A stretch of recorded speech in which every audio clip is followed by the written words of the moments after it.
नमस्कार दोस्तों। स्वागत है आपका परत दर परत व्यू चैनल में। मैं हूं आपके साथ इंद्र मोहन शर्मा बेंगलुरु से।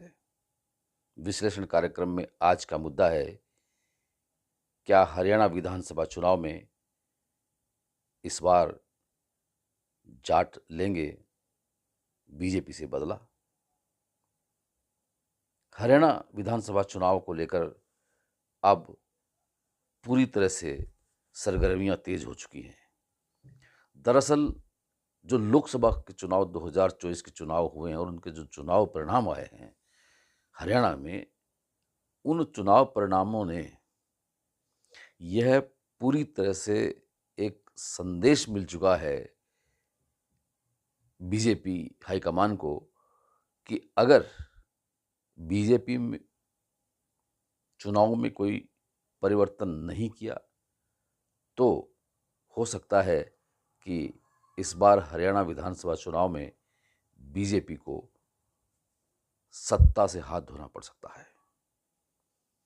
दरअसल लोकसभा चुनाव में हरियाणा की 10 लोकसभा सीटों में से 2019 में जहां बीजेपी ने हरियाणा की सभी 10 लोकसभा सीटों पर जीत दर्ज करवाई थी, वहीं अब 2024 में हरियाणा की 10 सीटों में से 5 सीटों पर बीजेपी ने जीत कराई है और 5 सीटों पर कांग्रेस ने जीत दर्ज करवाई है। और हैरत की बात तो ये है कि जिन इलाकों में बीजेपी पराजित हुई है वो इलाके जाट बाहुल्य क्षेत्र भी हैं। और अब बीजेपी ने फिर से जाट गैर जाट का फार्मूला अपनाकर तीसरी बार हरियाणा में बीजेपी की सरकार बनाने के लिए प्रयास शुरू कर दिए हैं।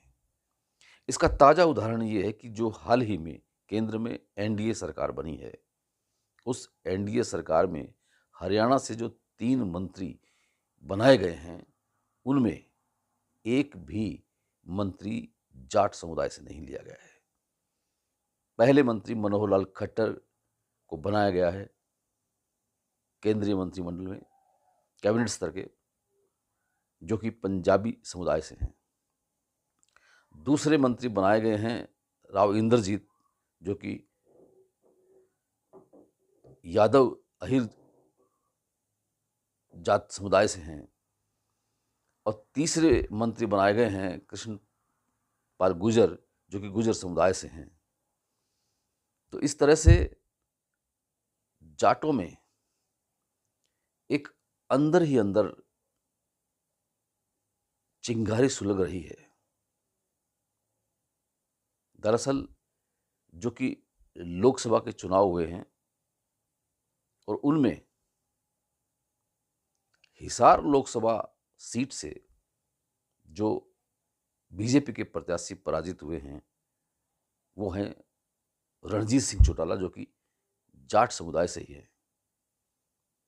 और रणजीत सिंह चौटाला ने साफ तौर से आरोप भी लगाए हैं कि वो पराजित होने वाले तो नहीं थे, लेकिन उनको पराजित करवाया गया है। और करवाया किसने?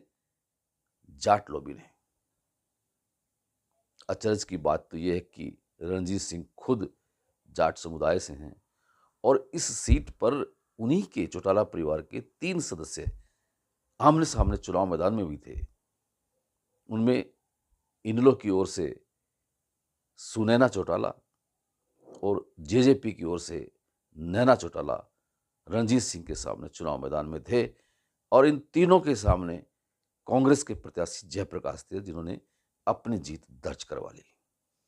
रणजीत सिंह चौटाला ने पराजित होने के बाद अब ये आरोप लगाने शुरू कर दिए हैं। उनका एक ऑडियो भी पिछले दिनों वायरल हुआ था सोशल मीडिया में, जिनमें उन्होंने साफ तौर से नाम भी लिए हैं कि उनको हराने वालों में जाट समुदाय के नेता हैं, जिनमें सुभाष बराला हैं, कैप्टन अभिमन्यु हैं और ओम प्रकाश धनखड़ हैं। एक और भी नाम लिया उन्होंने, पनिहारी किसी का। लेकिन ये जो 3 दिग्गज हैं जाट समुदाय के नेता, उनका नाम लेना, और अब वो ये भी कह रहे हैं कि जब भी बीजेपी हाईकमान की मीटिंग होगी और जब भी बीजेपी के वरिष्ठ नेताओं की मीटिंग होंगी और अगर ये चेहरे जाट समुदाय के जिन्होंने उनको पराजित करवाया है, वो भी अगर उस मीटिंग में मौजूद होंगे तो उनके सामने वो ये बोलेंगे कि इन्होंने ही हरवाया है, इनकी दो आने की भी कीमत नहीं है। ये भी आरोप रणजीत सिंह ने मढ़ा है। तो इन सब बातों को लेकर के अब ऐसा लगता है कि इसी तरह से सोनीपत से जो पराजित हुए हैं मोहनलाल बरौली, उन्होंने भी ऐसे ही आरोप लगाए हैं। और सिरसा सीट से जो चुनाव पराजित हुए हैं बीजेपी के प्रत्याशी अशोक तंवर, उन्होंने भी प्रत्यक्ष अप्रत्यक्ष रूप से भीतरघात का आरोप लगाया है। तो कुल मिलाकर के जाट समुदाय पर बीजेपी के जो नेता हैं अब वो ज़्यादा उनके ऊपर विश्वास करने वालों में नहीं है। अब हरियाणा बीजेपी के प्रदेशाध्यक्ष का भी चयन होना है। फिलहाल ये अध्यक्ष पद नायब सिंह सैनी के पास ही है, जो कि हरियाणा के मुख्यमंत्री भी हैं। और एक राज्यसभा का चुनाव रोहतक सीट का भी होना है। उस सीट पर भी वो देखा जा रहा है कि कौन सदस्य, कौन उम्मीदवार बनाया जाए। अब देखना यह है कि क्या अब बीजेपी आने वाले विधानसभा चुनाव में जाट गैर जाट की राजनीति के जरिए अपनी चुनावी नैया को फिर से पार करना चाहेगी। क्या वो फिर से तीसरी बार सत्ता में आ सकेगी। अभी बहुत सी चुनौतियां हैं बीजेपी के सामने। और दरअसल ये है कि अगर बीजेपी इस बार सत्ता में नहीं आई तो बीजेपी को काफ़ी नुकसान झेलना होगा। इसलिए अब केंद्रीय मंत्री मनोहर लाल खट्टर और हरियाणा के मुख्यमंत्री नायब सिंह सैनी ये सब तैयारियां कर रहे हैं कि किसी न किसी तरह से ये चुनाव में जीत दर्ज करवानी है। लेकिन वो जीत दर्ज कैसे हो पाएगी, ये अपने आप में एक सवाल बना हुआ है। इस बीच हरियाणा विधानसभा चुनाव के लिए जो चुनाव प्रभारी नियुक्त किए गए हैं, उनमें केंद्रीय मंत्री धर्मेंद्र प्रधान को प्रभारी बनाया गया है, चुनाव प्रभारी हरियाणा का। और विपल देव कुमार देव को सह प्रभारी बनाया गया है, जो कि सांसद भी हैं। तो इस तरह से बीजेपी पूरी तरह से अब चुनावी मोड में है। हालांकि कांग्रेस की तरफ से भी पूरा प्रयास किया जा रहा है कि किसी न किसी तरह से इस बार हरियाणा में कांग्रेस की सरकार बनाई जाए। लेकिन कांग्रेस के जो नेता हैं, जो गुटबाजी में फंसे हुए हैं, भूपेंद्र सिंह हुड्डा का गुट है, दूसरी ओर शैलजा रणजीत और किरण चौधरी का गुट है, वो अभी गुटबाजी में ही फंसे हुए हैं। लेकिन अगर वो एकजुट होकर के चुनाव लड़ते हैं तो निसंदेह ऐसा लग रहा है फिलहाल कि कांग्रेस सत्ता में आ सकती है। उधर जेजेपी ने भी अब फिर से विधानसभा में वापसी करने की तैयारी की है। लेकिन जो 10 विधायक जेजेपी के हैं वो आपस में भी दूरियां बनाए हुए हैं जेजेपी से। में से ज़्यादातर विधायक तो जेजेपी से लगभग नाता तोड़ भी चुके हैं।